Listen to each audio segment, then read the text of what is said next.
رسول اللہ صلی اللہ علیہ وسلم کی ذات مبارک، آپ کی سیرت مطہرہ، رسول اللہ صلی اللہ علیہ وسلم نماز سے سلام پھیرتے، صحابہ فرماتے ہم آپ کے سلام پھیرنے کو پہچان لیتے کس چیز سے؟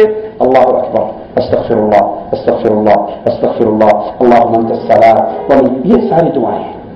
رسول اللہ نے فرمایا جو فرض نماز کے بعد آیت الکرسی کو پڑھیے، مستقل اس کو روٹین بنا لے، اس کے اور جنت کے درمیان کیا ہے؟ موت۔ اگر یہ مواحد ہے تو یہ مشرک نہیں ہے، اگر یہ مواحد ہے مشرک نہیں ہے تو اس کے اور جنت کے درمیان موت کھڑی ہے، جو ہی مرے گا جنت میں جائے گا۔ یہ دعائیں ہیں، یہ کرنے والے کام ہیں۔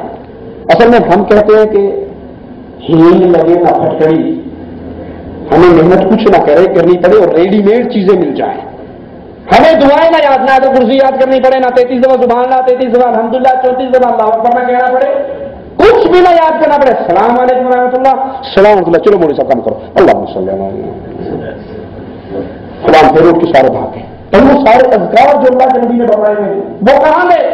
کچھ اوکھے میں، وہ مشکل ہے، یاد کرنے پڑتے ہیں۔ یہ آسان سا کام ہے، مولوی ہاتھ اٹھاتا ہے، مولوی نے تنخواہ چودھری سے لینی ہوتی ہے، اگر وہ 2 منٹ لمبا کر دے گا تو بعد کام پکڑ لے گا، آج ایک لمبی تو آپ کی تھی۔